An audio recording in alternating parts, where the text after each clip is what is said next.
Well, good morning, everybody. My name's Michael Newmark. I'm the Administrative Law Judge for the Public Service Commission here for the Village of Genoa City's water rate case. We're here to receive evidence from the applicant commission staff and get comments from the applicant commission staff and members of the public that join us. It looks like we have quite a number of people here, so I appreciate everyone for checking in with us and being part of the hearing today. We're going to start at 10 a.m. and we will continue until we have heard from everyone who wishes to speak.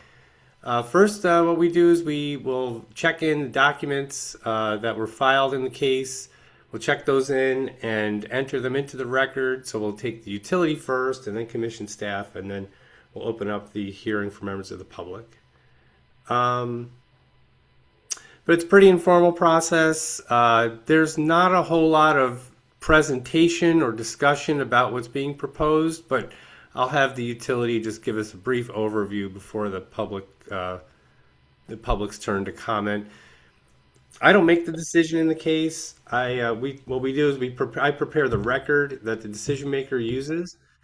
So the record will be all the documents we collect and I receive for the record, and also a recording of the hearing. So just so you know, we are live streaming the hearing on YouTube, and the recording of that live stream will be part of the record. So if you're going to make your comment live, that'll be on the recording. We're also taking written comments. We've got 12 on file so far, and we'll continue to take those up until Monday. So we'll get into more of the details about that, but just want to let you know some of the lay of the land here. And so just sit tight until 10. We're just waiting for more people to show up, and we'll get started as soon as it's time.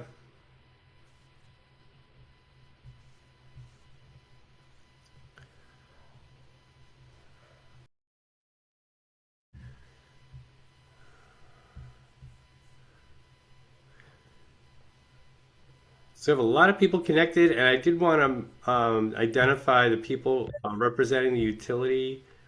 I don't see your names laid out the way I was expecting. So if you can identify yourselves, what connection you're on, I'd appreciate that. So we're looking for Jonathan Cole, I think was one person we were expecting, and Jackie. Yeah, I am here. John Cole, village manager for Genoa City. I'm here. Okay, great. And Jackie. Also, village clerk treasurer Jackie Botrytis is here. Okay, great. Thanks. And Ken Parker, I'm village president. Okay, I'm sorry, Ken. I didn't see where you were just We're all on. Oh, you're all there. Okay. Yeah, we're all on the same one. Okay, great. Same call. Yep. Excellent.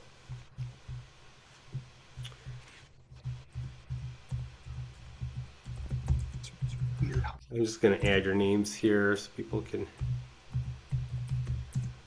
know who's talking.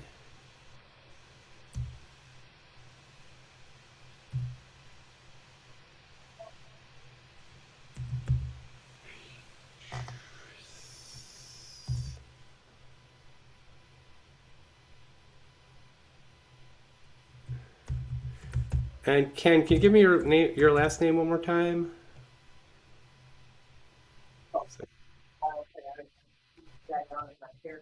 Is it Ken, the village president? Okay. It's Parker, Parker. Okay, great, thanks. All right, so hopefully I got that right. So we're also expecting your consultants to join us. I don't see them here yet. And then commission staff as well. We're expecting them to join.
I want the paper.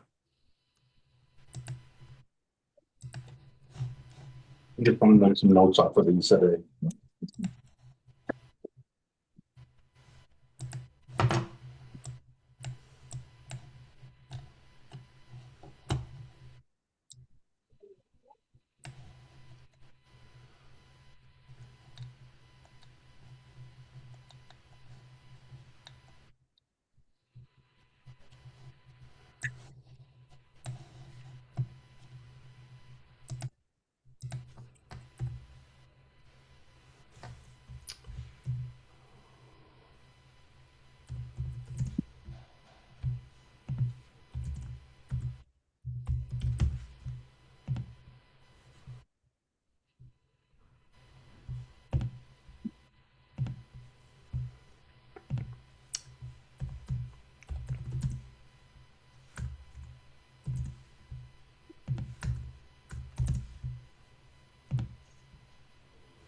Okay, just got a few minutes to go.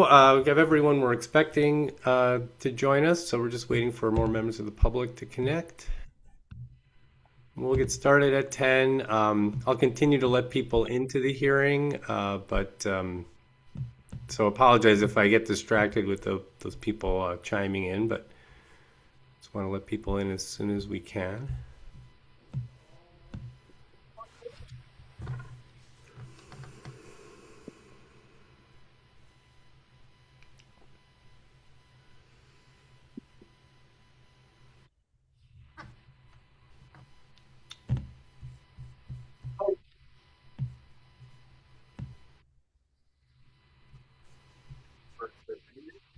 Oh, it's fine. I'll take it. No, yeah, no, that's fine. I think before we start, we must write it.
All right, it's 10 a.m. I'm just going to wait another second here, see if we don't have more people jumping in right at the time we need to start.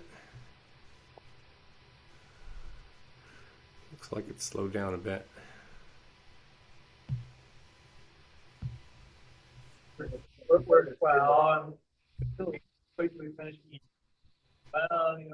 All right. Oh, there we go.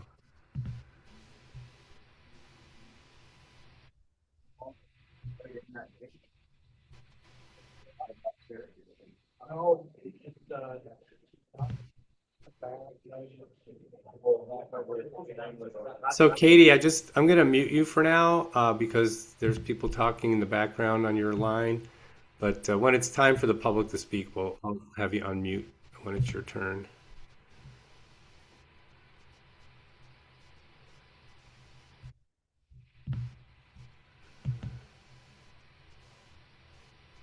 All right. Well, let's get started. I'll let people in as they come at this point, but we're gonna get going here.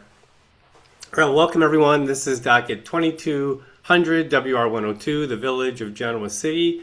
Its application for authority to adjust water rates. My name is Michael Newmark, the Administrative Law Judge for the PSC.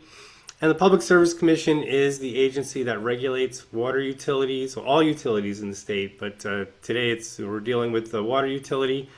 The commission sets the rates for all utilities in the state. In the process we have in this case the utility applies for a change in rates, and we have auditors working for the utility as well as commission staff, expert accountants and auditors who will apply various techniques that we have, methods of scrutinizing the application, checking for accuracy and reasonableness. And then because of, and for all cases where a rate increase is proposed, we hold a public hearing. So that's where the process we're in right now. We have collected documents from the utility and had some back and forth in writing with the commission staff and the utility seeking some clarification. And those documents are filed on our website. And then some of those are going to be ones that today we're going to have verified under oath and received into the record. And that's basically what we're trying to do here today, is create the record in the case. So my job is to organize the record, organize the hearing, and then present that record to the decision maker. So in this case, the decision maker is the division administrator for the Division of Water Utility Regulation and Analysis, and that person's name is Andy Galvin. So Andy will review the record and will make a decision on the case. So the commission has the authority to deny, approve, or modify the request based on the evidence that's presented in the record. Part of the record will also be the YouTube recording of the hearing. So as you know, we're live streaming the hearing, and that turns into a recording when we're done. And so people participating here today, their comment, their participation will be presented to the decision maker through that recording. So we have the documents. So what we usually do is we have the utility check in its documents, have them verify them under oath, and give them an opportunity to comment, basically giving any information they want the decision maker to know. That's their opportunity to do that. And we do the same for commission staff, and then we have a public comment session where we'll have people, I'll swear them in, get your name, and then have you give your opinion on the case. And like I said, that'll be on the recording, so it'll be something the decision maker will review. We're also collecting written comments in the case. So since December 16th, we've had the comment period open, and it's open until Monday, the 26th of January. The comments in writing can be filed at the commission through our internet website, our public comment page, and or just by mailing it to us by U.S. mail. So our notice of hearing, displaying that on the screen share, and it's on the live stream now and be on the recording. But the link, that's the direct link to our comment page for this case, and the QR code does the same thing, and also the mailing address. Now we have 12 comments on file so far, but we can accept written comments up through that Monday, January 26th. So we need to receive them by that date. So a couple other details here, just on the notice of hearing. There's the link to our YouTube channel, so people who may be on there now, but that's where the recording will be as well. And this link provides access to the documents in the case, links to the case management system, and I'm just going to click that for people to check it out. Oh, it does this for me. I don't know why it does that. Okay. Hopefully it'll just let me. Okay, there we go. So that's our case management system through the link that I clicked there. And it's got, most importantly, the documents in the case. And you can see all the documents. I don't know if that's going to do that for everybody else. It just doesn't like me. Okay, so I'm definitely not a robot. So here's the comments on file. So when the final decision is made, when Andy makes the decision in the case, a written order gets issued, and you'll see it posted here on this list. It'll be, yeah, okay. It'll be on file here, but also we also send it to the utility directly by email.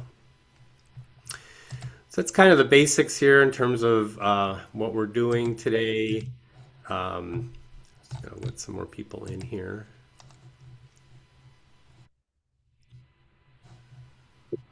Okay, and I'm gonna get back to this. That's not okay. Let's start over. So that's the basics today. That's our process for hearings. So well, let's get started then with the utilities documents, get those checked in, and get the utilities, give them a chance to comment. I'm going to display now an email I received from Alex Hanna of Commission staff. And Alex listed the documents that were identified that the utility filed that we need to get in the record to process the case. So we have 12 documents altogether.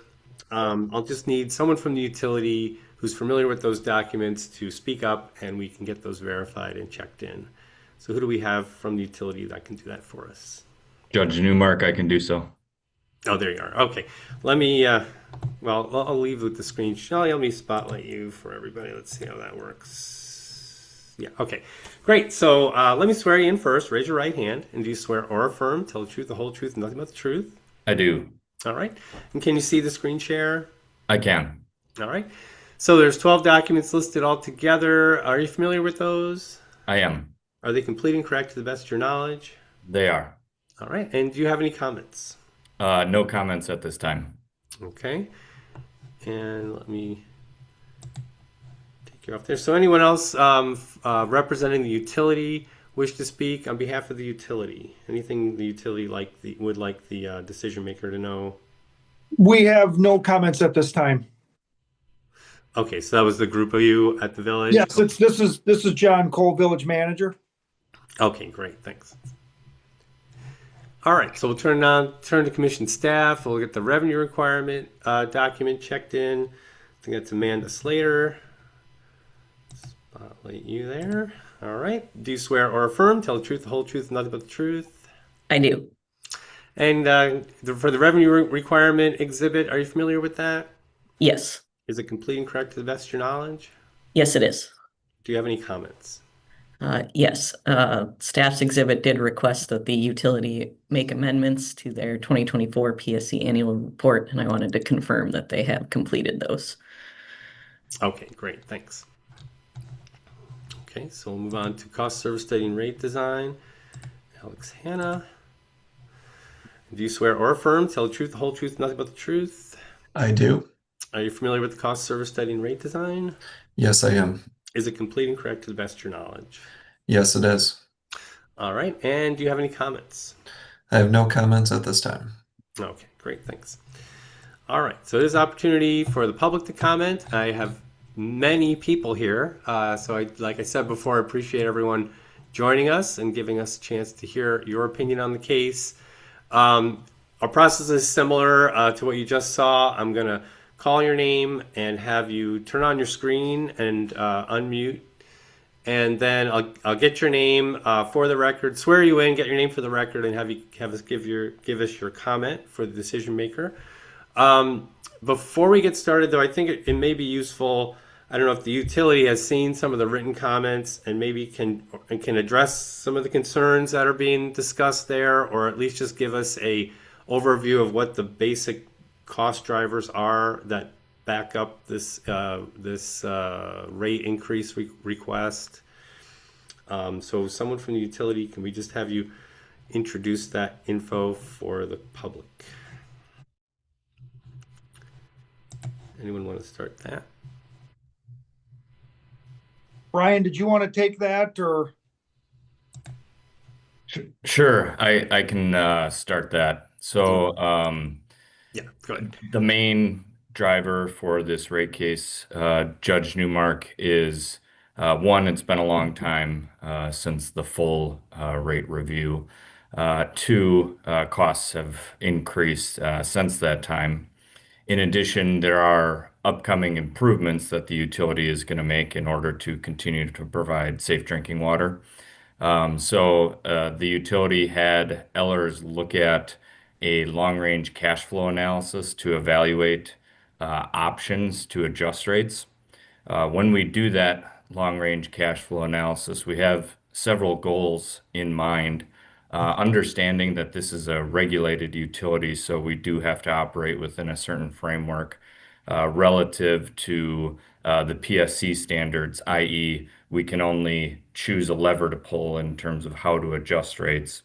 We're understanding that we want to make sure the utility is fiscally sustainable, meaning it can stand on its own 2 feet financially, as well as mitigate the one-time rate adjustment as much as possible. Again, given the regulatory, items here and limited options to adjust rates, and reviewing the long-range cash flow analysis, it was determined that test year 2025, this rate case was appropriate.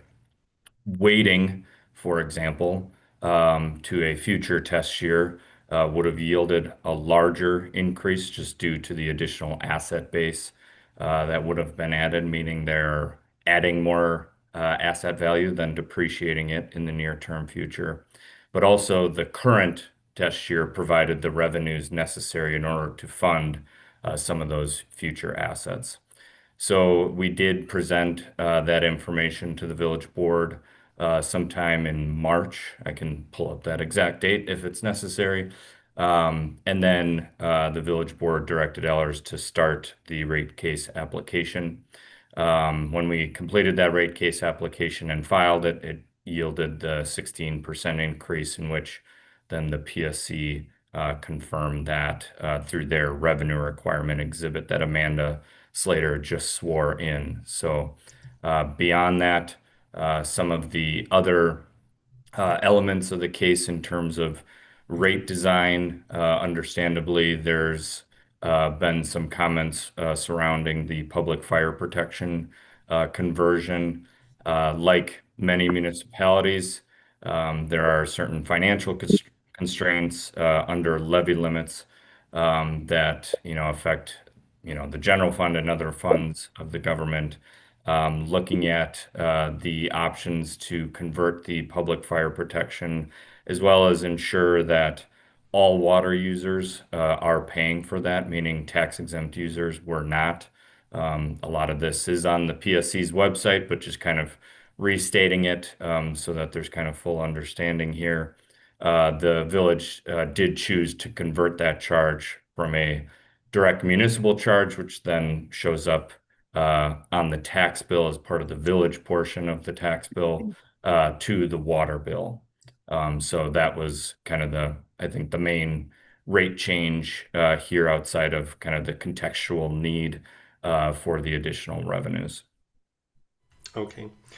So in terms of the overall rate increase, we're looking at just over a 16% increase in costs for the test year.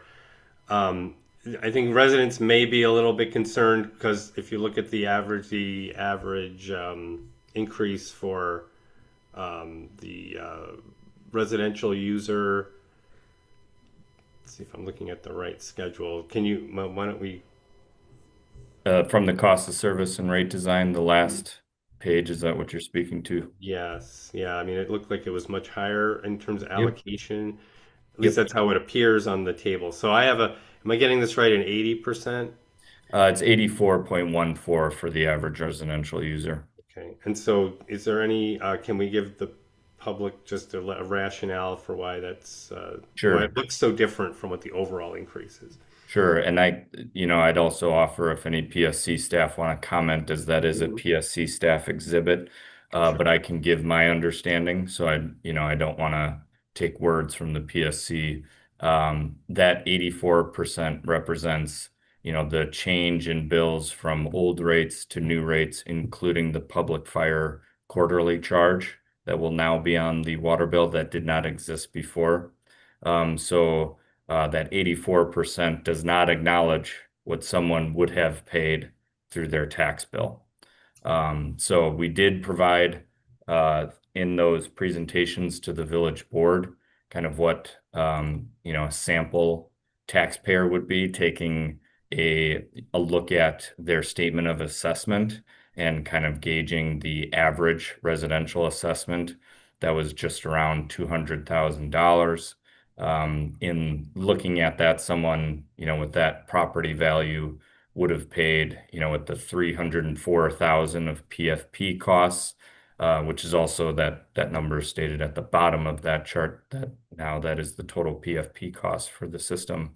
A $200,000 valued property would have paid about $302 annually. So if you wanted to split that up by quarter, that's a little higher than the new quarterly charge by meter size, actually. So all is to say, right, with that 84% number, not considering what you're charged through the tax levy previously, it obviously can look like a higher number. So, but I'll also open it up to PSC staff, as that is a PSC chart that we do not put together. Okay, yeah, understood. Yeah, and so maybe the public will also ask, does this increase applying the public fire protection charge on the utility bill doesn't necessarily mean that property taxes are going down? And what's your understanding of the plans for the village in that regard? I would, that's a budgetary decision, right? Every year, that I would feel more comfortable in terms of, village representation speaking to that item in terms of future planning there, and how they would consider, future tax bill considerations. But they're just past a 26 budget, so in truth, the next time that they talk about that would be for the 2027 budget. Okay, and there was no adjustment made in 2026 for that. I'll have the village, Yeah. comment on that. So so anyone from the village want to just address that in terms of the tax, any tax adjustment ordered or anticipated to reflect the increase in the addition of the public fire protection charge on the bills?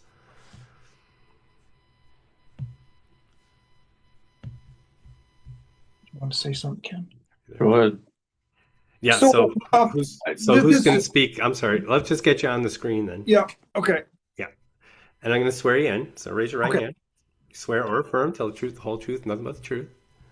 I do. Okay, and just give us your name and go ahead. I'm John Cole, village manager for Village of Genoa City. When we did our budget for 2026, this was part of the conversation. Some moving parts. Obviously, the public fire protection is a big part of this.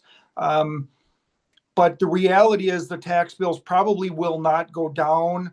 The Genoa City part may go down a little bit, but the reality is their tax bill won't, because there's a lot of moving parts, obviously, with Walworth County and the school district as well. We have no control over those two parts of that. So when we looked at the public fire protection, the fact of the matter is it's not going to be on the tax bill going forward, but we can't guarantee their taxes are going to go down, no. Okay, and just to be clear, I think Brian had mentioned one of the advantages, I think, depending on who you are, for the public fire protection being on the water bill, is that now tax exempt entities are now subject to pay where they weren't paying for fire protection through the property tax bill before. Is that correct? So you are correct. So when we send out the tax bill, there's property such as a school district does not get a tax bill. It's tax exempt. So now you're catching everybody when you're putting it on the water bill. So we're going to get more customers, which in effect, which makes sense because you're spreading that out over more people. For context, I will start working on. Okay, hang on. Okay, that's fine. So Sorry about that's why most municipalities have taken it off of the tax bill, because it just makes more sense to spread that out over everybody. Because again, every municipality has many buildings that are tax exempt. Okay. All right. So let me just see if commission staff had anything to add. Yeah, Judge Newmark, this is Alex of commission Okay. staff. Let me find you here. All right. Yep. There you go. Go ahead. So the utility requested to move to 100% direct charges. Some utilities in Wisconsin, may do 50-50, 50% municipal, 50% direct. Genoa City requested 100% of that total PFP cost go to direct charges on the water bill. The overall cost of public fire protection in this docket compared to current rates is actually a 4% decrease. But when we're moving it to the water bill, it appears different than that because it wasn't there before. So that 84% overall increase for that residential bill, that's really because of the fixed cost going into the bill amount for that line item on the water bill. So I just want to clarify that the utility did request that 100% of it go to the bill itself. Okay. And your understanding of the process is that municipalities have the right to set the PFP charge, and it's the commission's duty to just implement that and set the rates accordingly. We don't really have discretion in terms of whether to allocate, impose a different allocation than the municipality is asking for. Is that correct? Correct. Yeah, sometimes utilities want to see, a difference between the combination of the both methods. But Genoa City did, file the resolution passing the 100%. So there's more information on page 2 of my exhibit about the statute for public fire protection and the way that Genoa City and other utilities have been moving away from that municipal charge. Okay. All right, great, thanks. So, unless the utility has, oh wait, Brian, you got, yes, okay, hang on. Yeah, go ahead, Brian.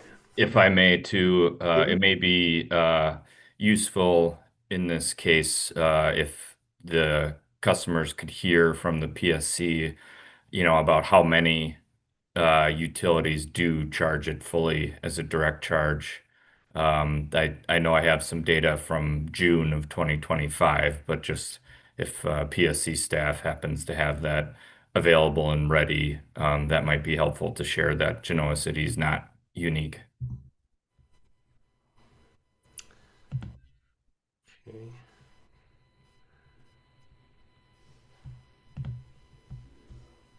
Is it something we can do now? I know we have a lot of people waiting for comments. Yeah, I can run a query quick to see the active numbers, but I don't have that chart with me right now. Why don't we move to the public and see if you do have that information, sometime later we'll add it in. So I hope that helped people. I know you've all been involved in this process, and certainly this question has been before the village as well, and its meetings and its resolutions. But I just wanted to make sure that for the people in attendance, they had a little bit more background, and we're all on the same page with some of what's going on here. So we can now open up the public comment period here. And I have a list of people, many people on the list here, just in terms of who's participating. I think it's kind of alphabetical. So this list, so I'm going to just go down the list. I don't, if people are understand and are able to raise their hand in Zoom, if you know how to do that, it should be on the bottom of your screen, a little icon with a hand. So if you do want to raise your hand, if you'd like to comment, please go ahead and do that. Otherwise, I'm just going to go through the list in alphabetical order. But I do see our iPhone person here has their hand up, so I'm going to spotlight you and get you checked in. I don't know if I can unmute you from here. I may be able to do that. No, I don't think so. But please unmute. Yeah. No, I don't think you unmuted yet.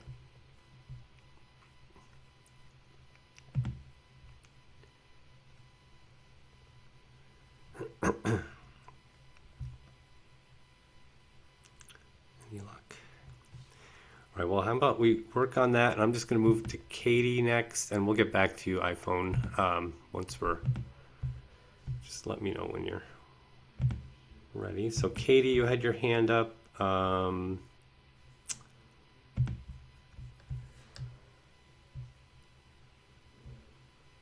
wait, where did you go?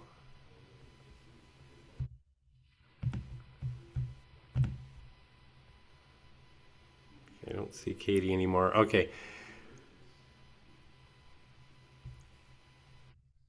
Okay, let's try 429 Freeman Street.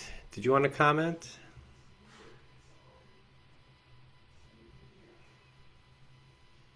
How about AMDOX?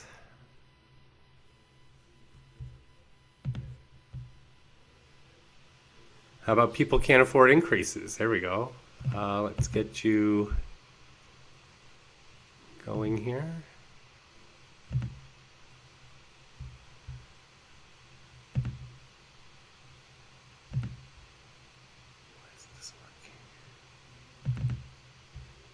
So if you can unmute, people can't afford. Okay, I think I can unmute you from here. Can you hear me?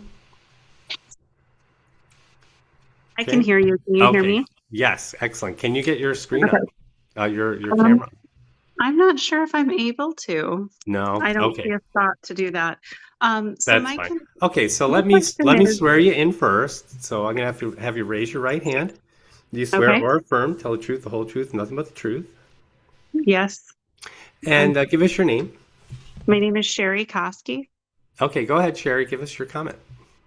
My question is if all grants and all public funding have been looked into thoroughly, if there's any way for some of this to be taken on, not by the individual. Sorry for the barking dog.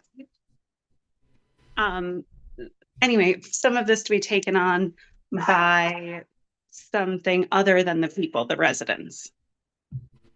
Okay, so I'm talking about the overall increase and whether that's been Or it can be even just covered. portions of it. Right, right. And so in terms of capital projects, any loans or grants available for those? I guess we have the utility answer that. I'm not sure. Do we have particular projects going into this rate case that have been looked into for loan or low interest loan or principal forgiveness programs?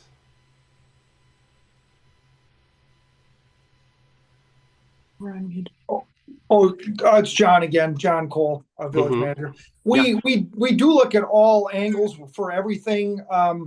The grants being utility, water, sewer, stormwater, streets, it's not that easy to just simply segregate a project with just water. Because you have to understand this is just a water rate case study. So when we do a grant, a lot of times those grants are tied into multi-facets where they're not just going to give you a grant just for water. Could we do it across the board? Possibly.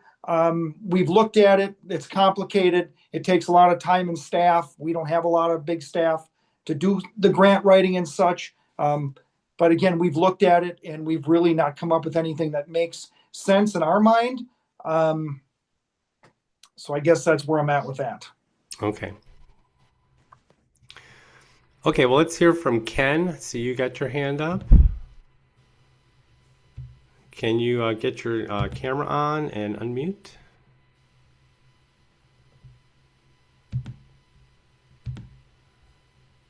Ken, can you hear me?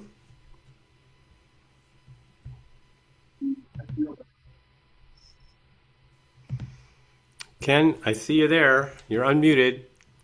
Give me a sign. No, how about Candy Peterson? Good morning. Can you There you hear me? are. Yes, perfect. Thank you.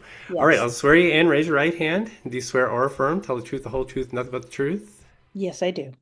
All right, and give us your comment. Go ahead. Yeah, my comment is, well, I'm retired and I am surprised. I think I'm more surprised. I know increases happen.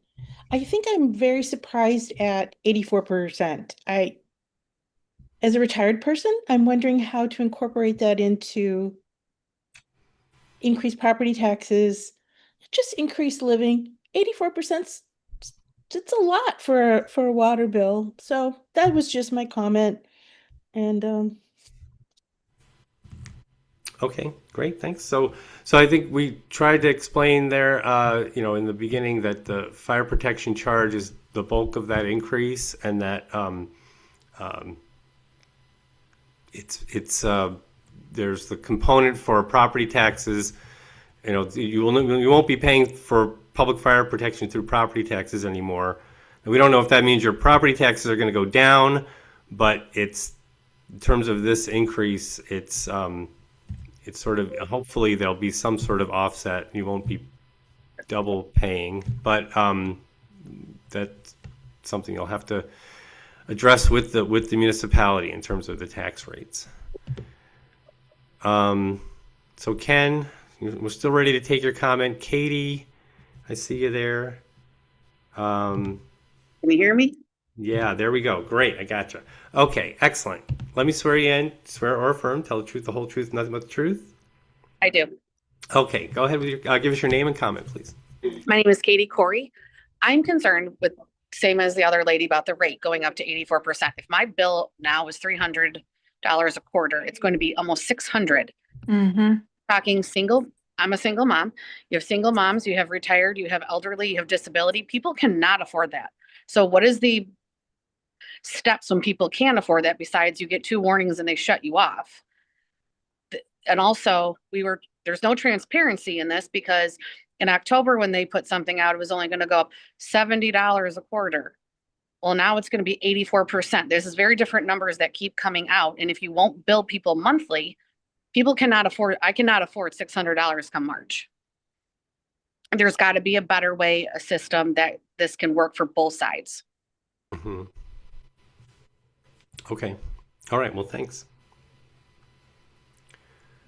I think, Ken, are you back with us? Yes, sir. Can you hear me? Oh, yes. Great. Okay. Let me get you going here. All right. All right. Let me swear you in. Raise your right hand. You swear or affirm, tell the truth, the whole truth, nothing but the truth. Yes, sir. Okay. Give us your name and comment. My name is Ken Kraft. I live in Hunters Ridge subdivision. My question here is, how is this fire protection transferring to the water bill? How can it be construed as money savings when we're already being told that our property taxes won't go down? That's not a shift. That's an addition in cost. And the other question is, how will this affect large businesses that we have in town that may not use a lot of water on a day-to-day basis, but if they ever had a fire at their location, would use a disproportionate amount of the fire protection services that the village has? My comes to mind is Super Truck Center in Genoa City there, or I mean, even the Dollar General. They don't use much water, but I'd imagine that their cost for putting out a fire at those locations would be pretty high compared to a residential structure fire. But the residents of this town are being asked to subsidize covering that cost if we take it off the property taxes. Okay. Does anyone want to address that in terms of the rate design, the allocation between different customer classes? I'm just going to remove the spotlight here. I can. Judge Newmark, this is Alex. Great. So I think it's important to note that this increase is just for the water portion of the bill. So sewer, or if there's trash on the Genoa City bill, none of that is part of this increase. It's just the water portion. As for the customer classes, the overall increase is 16.6%. The cost of service study, which is my exhibit, page 23, is an overview of all of the customer classes and the increases that those customer classes should get based on the overall revenue requirement. So the residential class overall is getting about a 29% increase. Multifamily, 51%, commercial, 39, industrial, 36, public authority, less than 1, and then that public fire protection charge is actually going down just under 5%. But when all of that is put together, it is a 17% rate increase, which is $137,788. It's page 23, Judge Newmark. Thanks. And is my question then is all of this based off of the previously talked about $200,000 home value in Genoa City? I believe Ellers was referring to the home value due to the PFP charge being removed from the property taxes and placed on the water bill. Schedule 14, so page 50, Judge Newmark, is the bill impact for a sample of customers. So we do list out there commercial, industrial, all of them. And then at the bottom, it shows that public fire protection charge and what is actually happening to it.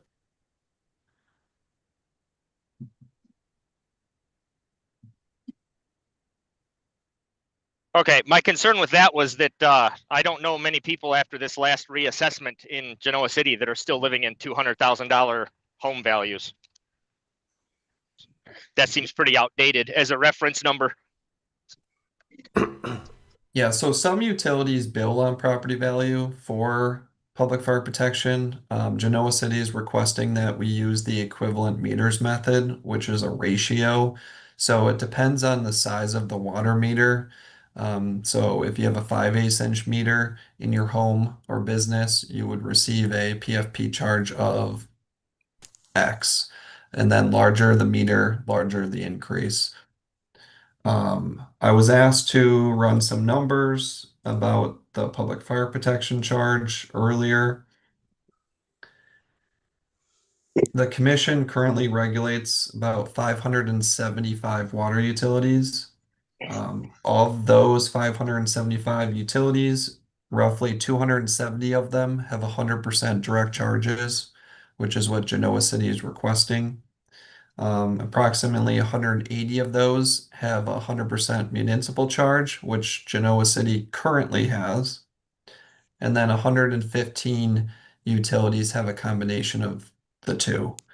So a lot of utilities are moving to the direct charges, which is what Genoa City is requesting. It's just whether or not they want to do a combination first or move 100% direct. Okay. Okay, thank you for that explanation. All right. Thanks, Ken. So we're going to move back to our iPhone person, and I think we got you unmuted and ready to go. So Yeah. Excellent. All right, I'm going to spotlight you and ask you to raise your right hand. Swear or affirm, tell the truth, the whole truth, nothing but the truth. Yes, I do. Give us your name and comment. My name is Angela. I'm newer to this area. I just moved in September, and I'm a little bit concerned about the cost because, like most of the other people here, my husband, not that you need to know sad stories, but had a massive stroke and he's disabled. I can't work to take care of him full time. So that's a lot of money to expect somebody to get in one hit. I know another couple people commented on that. You didn't really answer. You just said, okay, thanks for your comment. Are you guys going to look at other options for people who possibly can't afford a $600 a quarter increase of a water bill, as you know, to help people out? Because again, I think we all understand that slight increases do happen, but it's all going in one hit, in one go. It's not going slowly per month where you don't really see it, you know, adding a few bucks here and there. So I'm just curious how you're going to help out the people who really can't afford it. You know, because it's going to make us have to sell our homes and potentially move away. Or if we go to sell our homes, if people look into it like I did, the average cost of utilities, it might put me off in buying that house if I know that I have to pay possibly $600 every quarter for water. Yes, I understand. Yeah, I didn't mean to brush that comment off. I'm here to collect the comments and provide them to the Okay. decision maker. So this is what the decision maker is going to see, and in terms of options that the decision maker has, that's something that's going to be up to them to come up with a plan and how to mitigate that effect of the increase. I mean, there's like I said, the commission can approve, deny, or modify the application. So it's going to be up to the decision maker to figure out, to take this into account, the rate shock of the increase. So I'm glad you were here to make your opinion known, and we'll pass that on to the decision maker. Yeah, because there's quite a lot of people it impacts, Mhm. and Yeah. I had a double whammy because I moved in again. I looked at the property tax for this house, and at the time it was a lot less, and now I literally just got an increase of like $1,400 added onto my property tax as well, because you guys didn't, or whoever didn't value this house at the right rate, and now it's trying to catch up. And now it seems like we're doing the same thing with water. So like we just moved into this property, and now suddenly I've got a 400 and something dollar a month, if you want a monthly, categorize it in a monthly payment, income tax. And now I'm gonna have another, however much it is for water. It's just obscene. I may have passed on this house if I'd have known that these increases were gonna happen, because it's actually, it is very shocking. Yeah, I understand. Okay, well, let's Thank get you. the next person here. We'll hear from them, and like I said, the more people we can address that issue, the better, more attention that the decision maker can give it. So, do appreciate that. Thank you. And I'm gonna. Okay, thanks. So let me see. I'm just gonna look down. We had the people can't afford increases. I know you tried to speak before. Is it, do you want to give a comment here? You have your hand up, so I think you have your microphone on. Can you hear me? Yes. And were you able to get your camera on? I'm not able to yet. I'm sorry. I can't That- see anywhere to do that. Okay. So I know I spoke to you before, but you didn't get to make a comment, right? There's something happened, right? If I remember right. A couple questions too. Does the city send out information for how people can So better? I'm sorry. First, I'm gonna have to swear you in and get your name. Oh, So we did that last time. Do we need to do that again? yeah, what happened before? I can't remember now. Somehow you got disconnected. I can't remember. Okay, yeah. So because you don't have your name on the screen, let's just have you give your name one more time. Jerry Koski.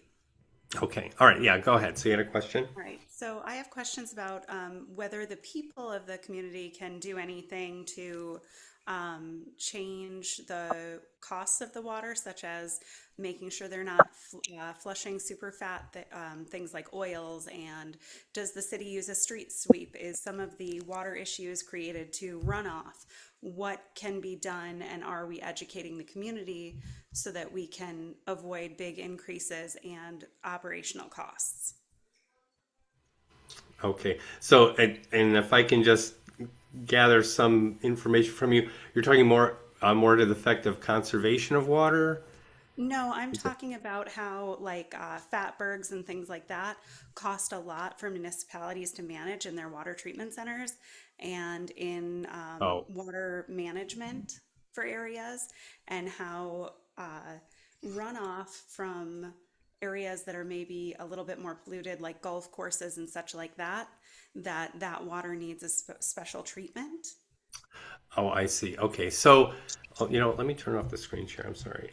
So I can address that, and I'll let the utility and commission staff speak in as well. But in terms of wastewater treatment, I think some of what you're talking about is stormwater and Well, wastewater some of it is treatment. sewer too. Right. So that's not in the commission doesn't, well, we don't regulate that aspect of the village's service. So do we have any more, do we regulate any sewer directly anymore? No, I think so. So all sewer utilities have elected to be unregulated. So it's simply the municipalities set those rates, and the commission has nothing to do with that. And this case is only dealing with the water that you're getting, the fresh water you're getting when through your faucets, not what happens However, it's a after. cycle, so it does Yeah. lead into itself. They get to elect that they don't have to do anything, or anything like that? You said they elected? Right. So yeah, municipalities have the choice to either be regulated, to have the commission regulate its rates or not. So they've all chosen not to be regulated at this point. Of That's course just they've this chosen that. statutory. Well, we do a pretty good job. So they hung on for a while because we do the auditing, we do the review, and that does keep them honest to have that check.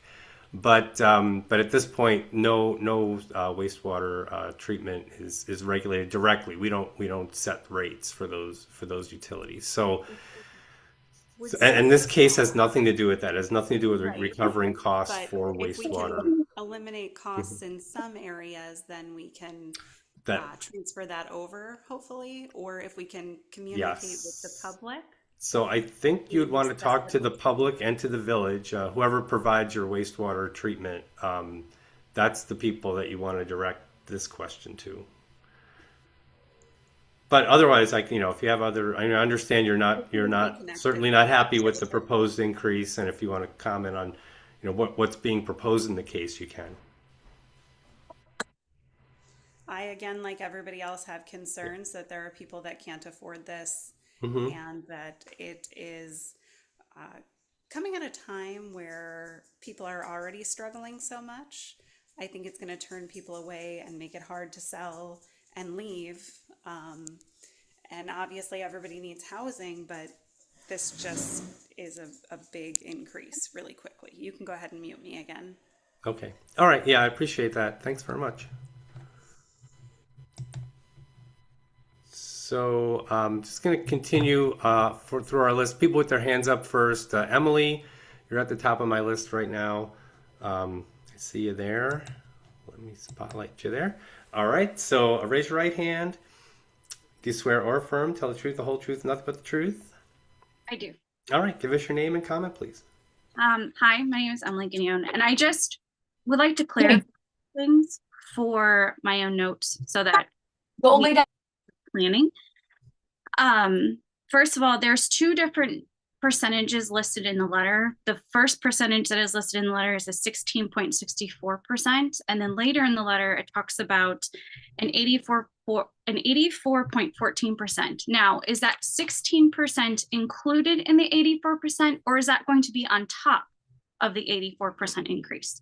Okay, and just let me get where you are right now. Are you talking about the cost of service study? So there's so the increase of water rates would be the 16.64%. I believe Alex was talking about that. Yes.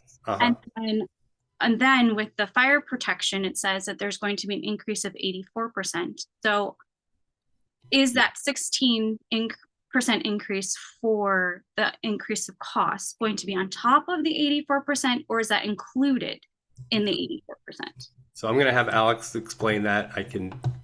And then I have another question after that for my note. Ask that question too for now, and then we'll see if we can address both. Okay. And then also when you're reading through this letter, it talks about that right now the village of Genoa City is required to have this fire protection for its residents, which is okay. Yes. But it also talks about this group of people that do not pay it per their property taxes. And so we want the village wants to put 100% on us. Is there a way that you can just charge those who do not pay for this through their property taxes directly? Does it have to change all of the residents, or can this be done to those who don't pay for it through their property taxes so that they can pay their fair share? And then our rates can stay the same. Okay. All right. So Alex, can you explain what the rates look like here? I think I have the revenue, the cost service study letter here. So there's the overall increase at 16.64%. That's the increase in the cost of service overall. And then there's, then it does, the next part, the same part of the sentence does explain that the, so I'm going to have you explain that for them. So if there's something... Just to make it a little bit more clear, because here it's showing two separate rate increases. At least that's how I'm reading it. Yeah, I understand. I think he can address that pretty easily. So, Yep. So the 16.64%, that is compared to current revenue rates with what is being proposed in the revenue requirement. It's a 16.64% increase. That number is not based on the bill impact, which Judge Newmark has been showing that Schedule 14. That 84% is only for a customer of the water utility that uses 10,000 gallons per quarter with the new public fire protection charge that's being requested by the utility. So they are completely different. That entire last column, they're all different based on usage and the size of the water meter. But when we're looking at current rates, like current revenues versus what the utility should be earning, that's where the 16.64% increase comes from. As for the other question, it would be So for my notes, so Mhm. overall, the highest that it's going to go up is that 84%. It's not going to be 84 plus 16, which is 100. Well, based on the schedule that's being shown right now, that Schedule 14, some customers might reach 100% rate increase if this is That part's approved. not clear, and I think that you need to outline that better so that all of us can really understand what you're talking about. Because unless you read this thoroughly through, you're thinking just 84%. Well, some customers might get a 100% increase. And I don't think that you're explaining that correctly. Okay, just please don't interrupt someone while they're talking, but go ahead, Alex, if you could. I think you can complete your thought there. Yeah, it's entirely based on usage. There might be customers that their increase in their average bill that they use might go up 92%. This Schedule 14 is just a sample list. The average residential customer in Genoa City uses 10,000 gallons per quarter. That is the 84%. The 16% is not in addition to the 84. That is based on the utilities needs. That is based on present revenues versus what should be, brought in from the utility. The commission came up with a $137,778 rate increase. That number is then broken up into general service rates and then public fire protection rates. The general service rates would be increasing $152,807, which is roughly 30%. The public fire protection rate is actually decreasing $15,019, which is roughly 5% decrease. And that's shown on the last three columns of what's being shown on Schedule 14. So that doesn't deal with the bill impact. That's what the utility needs. Then that $137,788 is broken up into customer classes, which was shown earlier. Each customer class should be getting a different rate increase, which we see the overall change in this last column. Public authority, there's some customers, their bills 46%, multifamily 59, 61. This is just a sample. So customers can use this and kind of look, if they're using 12,000 gallons per quarter, they can calculate their new bill.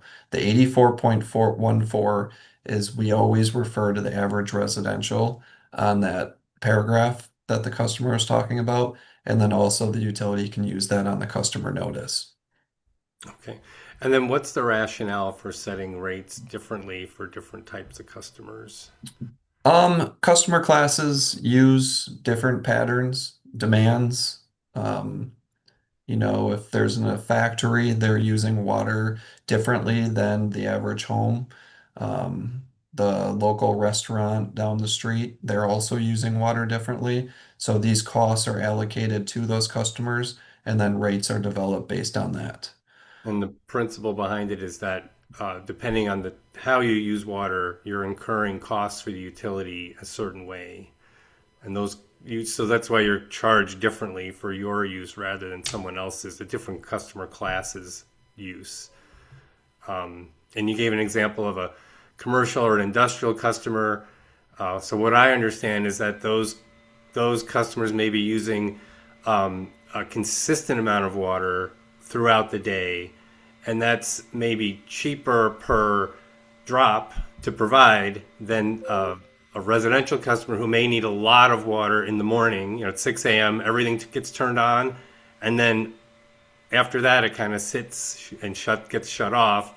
That customer is using the water system in a different way, and potentially the utility may be incurring more costs to serve that type of customer rather than a customer that's more steady or more consistently using the service. So if the utility is going to, one way to look at a fair way of charging customers, and I think it's kind of the standard across the country, is to say we try to attempt to apply rates to the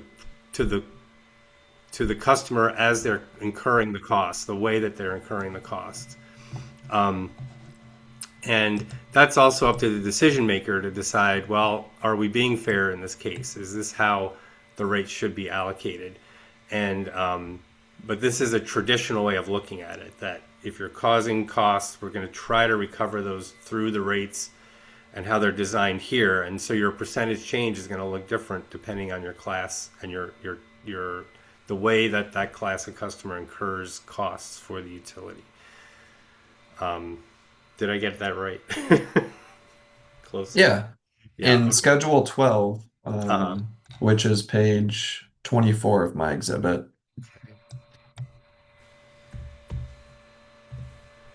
this is an overview of those customer classes. So on the second to left column, revenue at present rates, that's what each customer class is bringing in right now.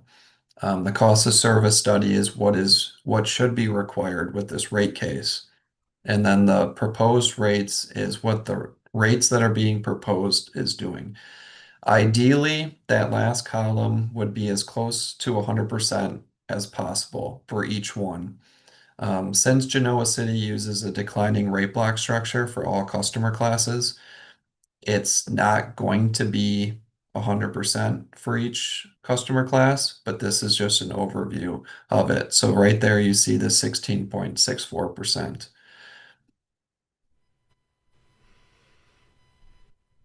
I'm sorry, what was that percentage? The 16.64 on the bottom, that's the overall increase that's being requested. So each customer class is getting, different increases. And it also depends on how much water a customer uses, and they go through those volume blocks. Right. Okay. And what about my other question? Can the Village of Genoa City charge this fire protection directly to the people who are not paying right now through their property taxes? I think that might be more of a legal question, which I'm not familiar with that aspect of the law. I think if the village chose and passed a resolution that they're going to collect 100% of the charges through the water bill, through the public fire protection charge, that they're probably not able to then assess other entities that own property in the village. So I don't know what the village is like. I mean, a lot of villages require all structures to have water service, and therefore they're all paying. I don't know about undeveloped lots. That could be a different issue. So I don't know if the village has any insight onto that. But I think if they're charging 100%, my assumption would be that no, they're not going to be able to charge other non-customers for this. I guess the benefit of putting it on the water bill is that you get to charge tax exempt entities, which they couldn't be charged before because they weren't taxed. So I don't know how that breaks out. Who ends up paying, if people are paying more or less because of that. But that's also a village issue. So we, like I said at the beginning, the commission will implement whatever the utility is asking for. If it's resolved to do it a certain way, we have to set rates that way. So if there is an issue with that, I think you need to talk to the village about it. Judge Newmark, if I may. Yeah, go ahead. Yeah, so the decision to change it to the direct charge now, as you mentioned, all tax exempt properties would be charged if they're a water customer. And then if you look at the tariff schedule for public fire protection, they did elect to charge non-general water customers as well. So now everybody's paying. There's actually more people paying in to make it more equitable, right? God forbid, but if the school or a church or any other tax exempt property, has a fire, they're going to be served water. They were not paying for that. Now they are. So, and I want to be clear because I think you misstated that they were not charging non-general. They are charging non-general customers if you look at page 27 of Alex's exhibit. Oh, okay.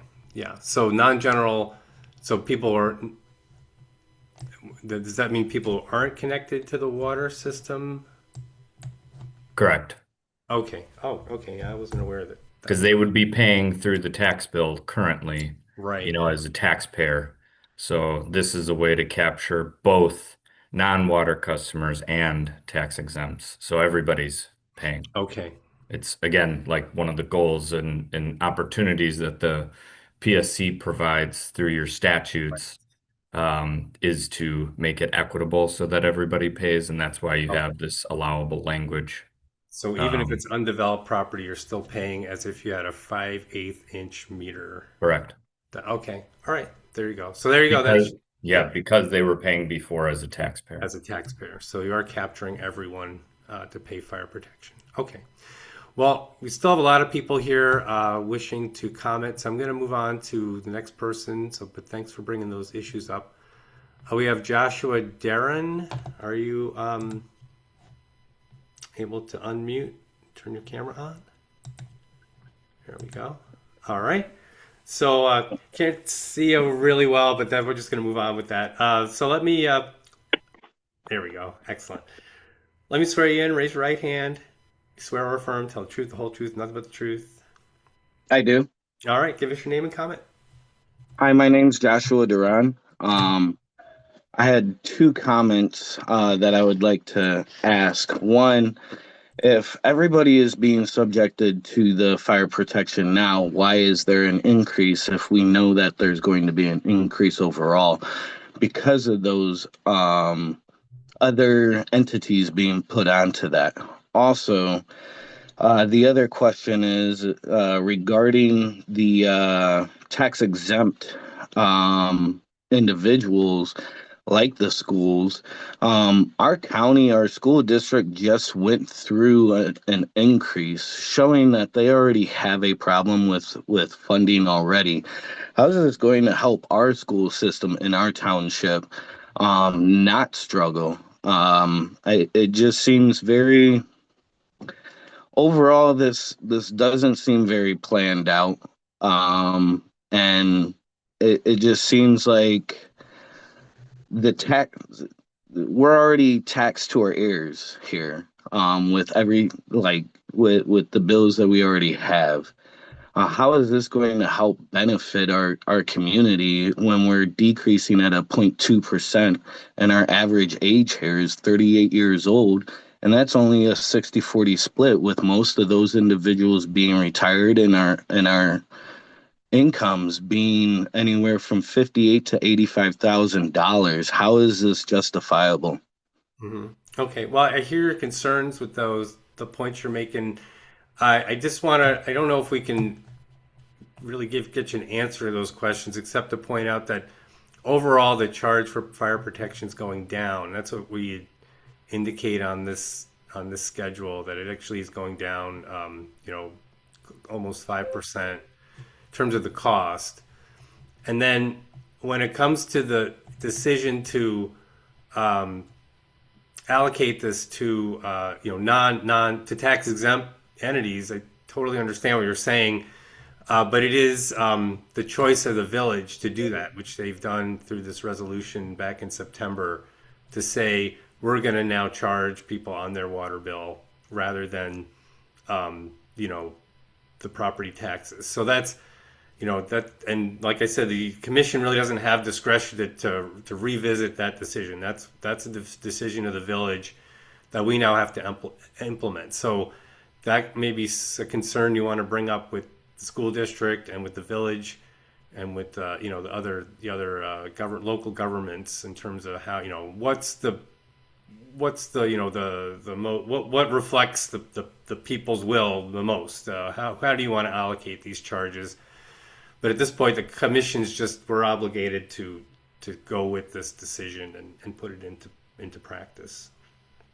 If I may, it was already pointed out that the charge is it's not being decreased, it's being transferred. And so we're still getting increases in other areas, especially the property tax. So it's not that it's getting lowered, it's getting pushed out to everyone in the community. And also, we're a shared fire protection plan with another township, and it's from my understanding that we will be taking on the brunt of that cost. Okay. So I guess what I was pointing to is just the overall cost to provide fire protection has actually gone down in the analysis. So, but this only covers the incremental costs to the water system to provide the volume necessary to fight a fire, and also like the infrastructure, like the fire hydrants. So if in terms of like the rest of the costs that it takes to fight a fire, in terms of fire departments and equipment, tankers and trucks, that's not in this charge at all. That's totally separate. That's going to be a municipal charge. However the fire department recovers its money, that's separate from. This is just the water to get to put on the fire. So I don't know if I hope that addressed your question there. Yes, sir. Yeah. Okay. So thanks for that. And like I said, I don't know if, depending on when people have connected here, people have been joining us, but just so you know, we're collecting these comments for the decision maker to review. So yeah, any opinions you give us, we want to hear them. There's just certain things that we may not have jurisdiction over, but I think to know that how people feel about the impact of this increase is good information for the decision maker. So we got Erica next. Can you turn your camera on and unmute? Erica, all right, we'll move on. We can come back to you. How about AMDOX? We tried you before. Here we go. Excellent. All right, let me get you ready here. Okay, let me swear you in. Raise your right hand. You swear or affirm, tell the truth, the whole truth, and nothing but the truth? Yeah. All right, give us your name and go ahead. My name's Annette Montes de Oca. I just want to reiterate what the gentleman said earlier. If the cost is actually coming down for the fire protection, and we are currently paying that cost on our property taxes, but you want to shift it to be paid on the water bill, then the only right thing to do, upstanding thing to do, is to remove that amount from our property taxes. Otherwise, that's just a cop-out to say you can't or won't or whatever. So the village needs to come up with a plan. You can't just say you're shifting this cost if you're not taking it off of something else. It's not a shift then. Yep. And I think you want to direct that to the village. Yes, I do. Right. Yeah, exactly right. Okay. Well, thanks. We'll move on to the next person then. All right. Erica, wait, someone had their camera. Yeah, there you go. You got your camera on. All right, excellent. Let me get you ready to go here. Oh, no. No. All right, that's fine. We'll just do without the camera. Let me swear you in. Raise your right hand. If you swear or affirm, tell the truth, the whole truth, nothing but the truth. I do. And give us your name and comment. My name is actually Julie. Okay. But so basically, I mean, yeah, this increase is obviously going to do more harm than good for anybody in this village. Again, a lot of people are raising the concerns of nobody being able to afford anything. I'm a single mom. I have a household of 6. My water usage, according to this last bill, says 21,000. Now, I don't know. Okay, well, I do know that when I had first moved to this subdivision, I live in the Ridgeview subdivision. I actually had complained about how high the water bill was already. So they sent, I don't know, one of the workers out here, whatever, to like check my toilets and whatnot. And basically, from what he had told me, and I've kept this under my hat for the last 10 years because I didn't know if it was supposed to be public knowledge or anything, but what he had told me was that um, because when this neighborhood or subdivision was built, they never took into consideration for the water and sewer lines and everything. So we're paying for that on the back end now. So already as it is, like every 3 months, my bills are anywhere between 450, 480. I can't afford $1,000 every 3 months. Okay. So that's part of the infrastructure, the extension costs. Is that what it's listed as? Oh, there I am. It's not the water usage rate. You're talking about in addition to the extend service to your house. So I don't know how they have that billed because it doesn't. I'm thinking it's hidden in the usage or something, only because of the fact that it's not a separate charge on the bill. Because I told them, I said, well, if I would have known that, I would have never even bought this house because, why would I have to pay for somebody's mistakes? That's not fair to me. Okay.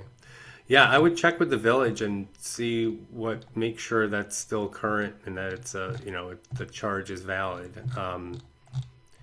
If they don't, if you're not happy with what you've heard from them at that point, then you feel free. We have a customer hotline to call in case you have a complaint on the bill.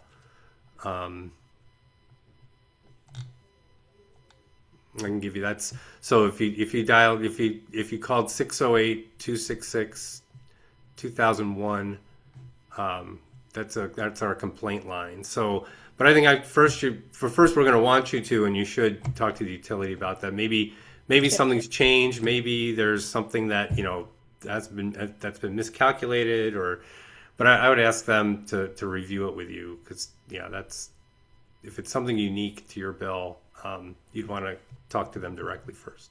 Right. And I don't know if it's just unique to my bill or if it's just people in this neighborhood never, didn't bother to question why their bills were so high already or what the case was. But, again, that's just from what one of their insiders, came out and shared with me. But, I mean, it's just, I don't know. I think it's going to be a struggle. And especially if it's still going to be a 3-month billing period.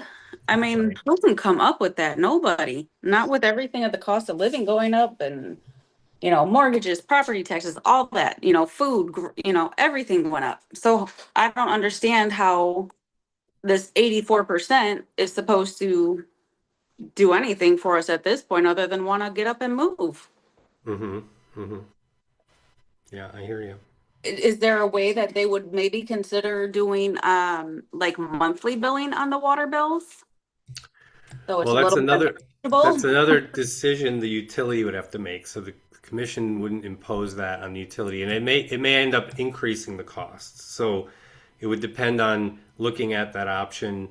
Again, it's something you want to discuss with the utility, or bring it up to a utility committee meeting or a village board meeting to say, why should we look into this? And I think it could end up increasing the costs, and that might be something you want to consider. But they would want to, they'd need to investigate it and see what the impact would be. Yeah, I mean, otherwise it's just a matter of, trying to save monthly for a bill that comes quarterly is not always the easiest thing to do. And yeah, I get that. Yeah.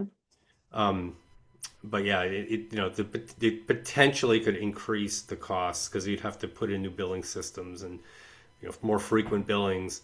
But I don't know that for sure. I could be totally wrong. On the particular utility situation. So I would ask them about that too. Okay. All right. Thanks. Mhm. All right, Kathy Duffin, are you there? Here we go. Great. So let me swear you in. Raise your right hand. Do you swear or affirm? Tell the truth, the whole truth, nothing but the truth. Oh, you're muted. Huh, I didn't see that before. Hang on. I can unmute you. There we go. You should be good. I do, yes. All right, great. Thanks. Sorry about that. Yeah, so give us your, I got your name, Kathy. Kathy, go ahead with your comment. So I've been living here in Hunters Ridge for 22 years now. People used to always be like, wow, your water bill, you pay so much on the water bill. I'm like, yes, I don't have to pay for a water softener. I don't have to use funky stuff in my hair for the coloring. But now this is getting out of hand. I have to say that over the past 20 to 23 years that I've lived here, I've seen our town turn into a virtual ghost town. If you go into town, there's nothing here. All this is going to do is, as other people have said, is push us out. You're going to push us out of here. I mean, I'm not complaining about how terrible the county handles the roads compared to Kenosha County or any of the other, ballpark things that are going to push us out. But this right here is going to push us out. I don't water my lawn. I don't have a pool. There's so many things I water my tomato plants. That's it. So many things that this is going to affect, overall. I just want to tell the decision makers that this is not a good decision. You're going to have a lot of vacancies. People are going to be moving, and this is definitely changing how I feel about living here in Genoa City. Plus, I also didn't get any news about this. I got a Facebook Messenger about this meeting this morning. I've had about 4 hours sleep because of work. Don't mind my look. But yes, I'm also mad about that. I didn't get any notification about this other than through a messenger thing. But Genoa City, please think this through and through. We no longer even have a fire department here. So I'll just talk about fire protection. There was a house that burnt down a couple years ago in our subdivision. We didn't have our own fire department. We had to wait for them to come from Bloomfield. So, and I'm not here to discuss, what charges go to Bloomfield versus us or anything. I'm just making a statement. We don't even have a good restaurant in town. We don't have a fire department. Our rates are essentially getting doubled. Now, this is not a good thing. Genoa City is going to lose people living here. They're going to have a lot of vacancies, and I don't see how in the long run that's going to benefit the village. Okay, great. I appreciate it. I hope that the powers that be can consider this and also appreciate it. Okay, thanks. All right, we'll turn now to JC Zaraza. Zaraza. Yeah, Thank you. My vowels get mixed up sometimes. Okay, can you get your camera on? Is it on? I'm not Oh, I seeing thought it was. Oh, I can. Yeah, there we go. Excellent. All right, and I'll swear you in. Raise your right hand. Do you swear or affirm, tell the truth, the whole truth, nothing but the truth? I do. All right, and give us your name, please. My name is JC Zaraza. I'm right, a go ahead. resident. I'm a resident of Genoa City and a utility customer. Residents generally understand the need for the water rate increase for system operations, and I understand that the total public fire protection cost may decrease overall. However, dispersing that cost across individual water bills still results in significant increases for residents. The schedules show water rate increase closer to 25 to 40% for many customers, and when fire protection is added, total bills increase up to 100% or more. Presenting this as a modest increase understates the real impact. Shifting fire protection from taxes to utility bills newly places this cost directly on renters, many whom are lower income, and significantly increases costs for households and local businesses. This makes Genoa City less affordable and less attractive for new residents and development, including the new subdivision on Fellows Road. I respectfully ask the Commission to keep fire protection costs on the next tax bills. Thank you. Okay, great, thanks. Darren, got you here. Can you turn on your camera and unmute? Hello. I can't turn on my camera. Not able to do that? That's okay. Let me get you set up then. Raise your right hand. Do you swear or affirm? Tell the truth, the whole truth, and nothing but the truth? Yes. And give us your name, please, and your comment. Stephanie Duran. Go ahead. I wanted to begin by asking that the record reflect that this hearing is being held at 10 a.m. on a weekday, which significantly limits participation by working residents, caregivers, and those without flexible schedules. The lack of attendance should not be interpreted as lack of concern. If this meeting were held in the evening and residents had been clearly informed about the scope and impact of this rate increase ahead of time, many more members of the community would be here. While letters were sent at the beginning of the month, not every resident received one, including my parents. They had no idea about this hearing or anything like that. And they did not post on social media pages of this hearing, which is not abnormal for them. The limited notice and lack of transparency made it difficult for residents to engage in a meaningful way before decisions were made. I understand the village's desire to ensure the utility can stand on its own financially, and that matters. But I need to ask, at what point does standing on the village's feet mean standing on the backs of the residents? Water is a non-discretionary service. Residents can't opt out, shop around, or reduce usage below basic health and safety needs. For many households in the community, water bills are already exceeding $400. I should not have to take a shower and be like, oh no, I've been in here too long, my water bill is going to be super high. I have a family of 5. That's a lot of water. And you know, that's rent money, grocery money, and medication money. And particularly for seniors, low-income households, people with disabilities, and veterans, some residents may receive property tax exemptions or credits, but that doesn't remove the burden of monthly water bills, which are due basically immediately. Using a tax-exempt status to justify higher rates shifts the burden onto the most financially vulnerable residents, including those who have already served our country or sacrificed for our community. I respectfully ask the Commission to evaluate whether the proposed rates are truly just and reasonable, and whether sufficient steps were taken to minimize rate shock before shifting this burden onto residents. There are reasonable alternatives that could have been more fully explored, including phased rate increases, grant and principal forgiveness, and the use of utility reserves, clear cost allocation, or cost sharing agreements with neighboring communities. And in regards to, I believe it was John's comment when somebody had brought up grants, I understand that it requires additional staff, but pursuing available funding is part of the utility's responsibility to minimize financial impacts on residents. Staffing limitations or workload cannot justify passing the full burden on to residents, especially when the state and federal programs exist specifically to help small communities with water infrastructure costs. The village could have also considered temporary consultants or sequencing projects to allow time to pursue the funding while reducing immediate rate impacts. I'm also concerned about whether water ratepayers are being asked to absorb costs that provide broader municipal or regional benefits.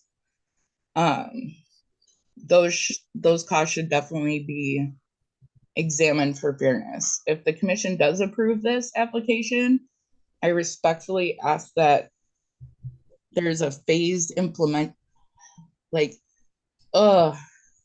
this is rough. This is a lot of money coming from a lot of people that truly can't afford it. A financially healthy utility should not require unhealthy residents. So please don't break the people that live here. Okay. Well, thank you for your comment.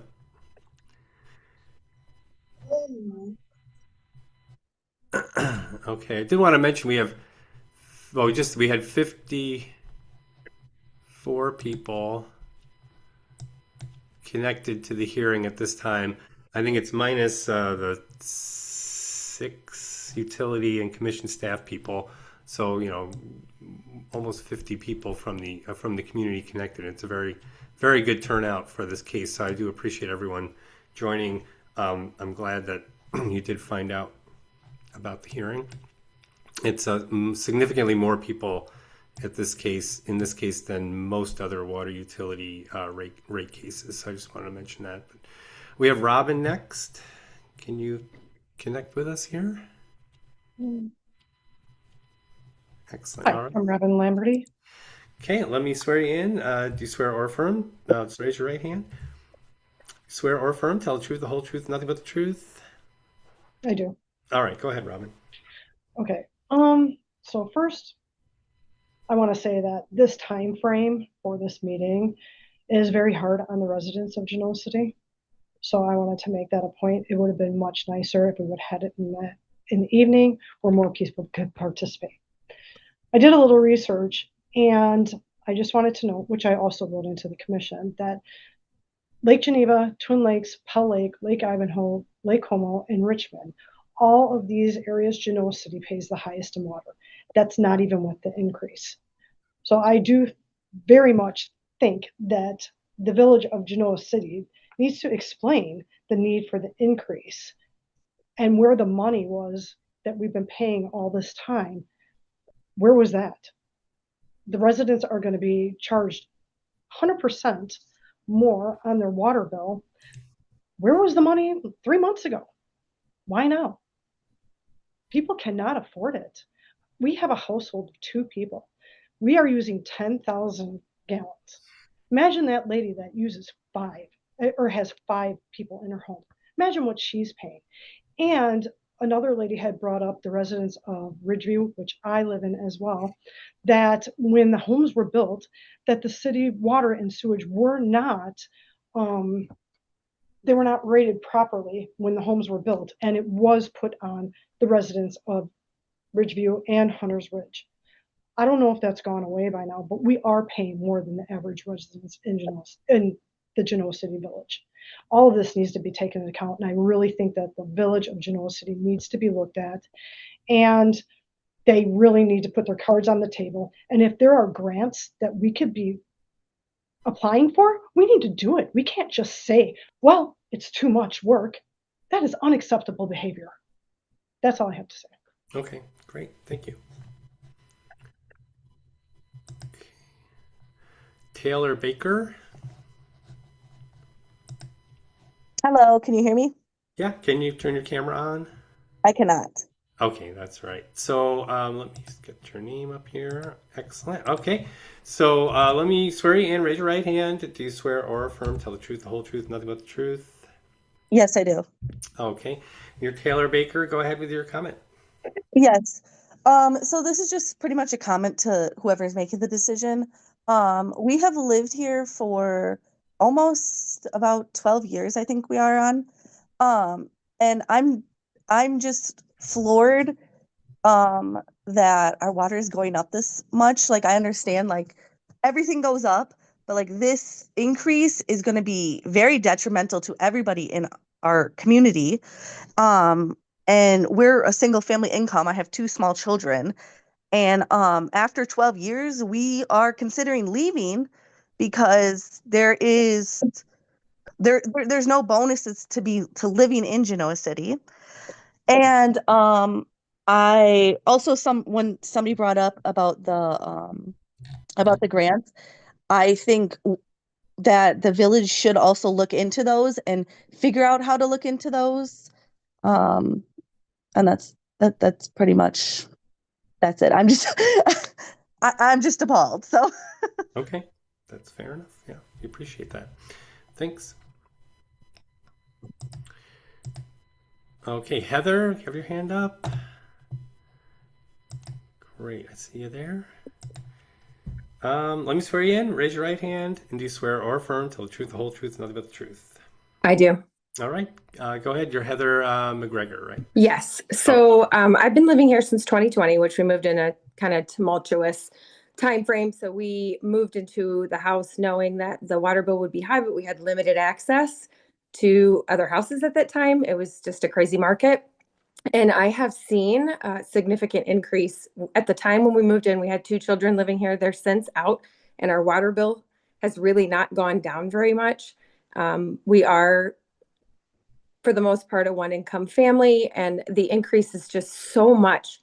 I've never seen an increase in any other utility in my almost 50 years of life this much in one area. And I agree with Robin's statement that compared to other locations in the state, we do pay significantly more.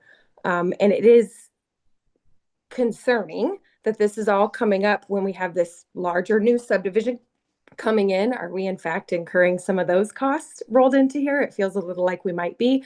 Plus, I know there's some proposal for a larger company coming in that's going to be using a high amount of water for some sort of, and I don't have all the details, so I do apologize, but there is a company coming in that is going to be using water for power or something to that extent. And I'm just concerned that on the back end, we're as residents paying for the majority of some of these things, and it just feels unfair. It feels like this increase is far too much. It would make more sense to have a lower incremented increase to kind of help people budget for that, be able to absorb those costs. And then secondarily, how have they been managing if all this time since 2004 they haven't had enough money? How have they been managing to take care of things since then? Okay, thanks. So, so I don't have anyone else with their hand up.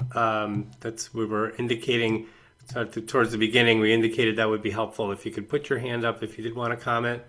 I just wondered if before we move on, if the utility had any response they'd like to add, something they'd like to say with respect to the comments we've heard.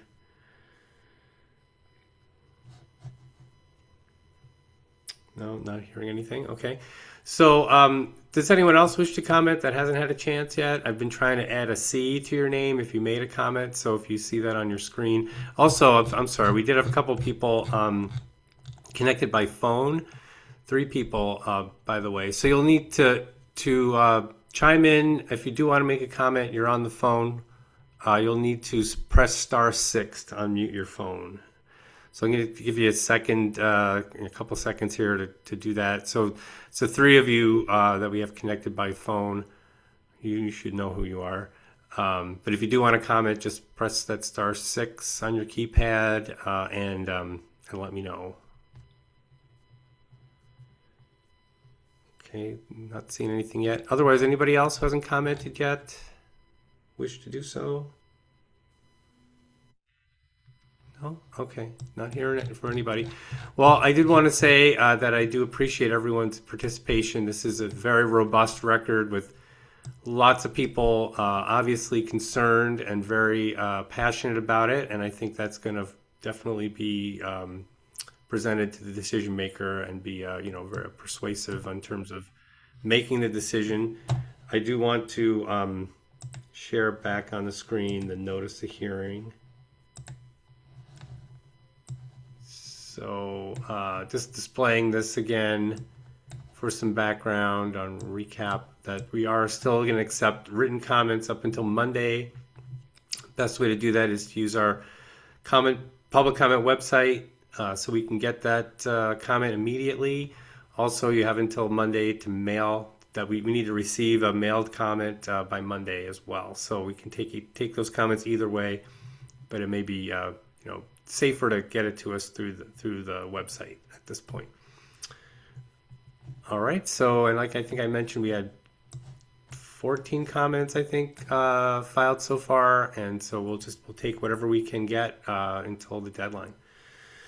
So at this point, I think we have everything we can get here today, and I do appreciate everyone that joined us. Let me just ask if there's anything else we need to address before we adjourn. No? All right. Well, thanks very much. We're adjourned, and take care.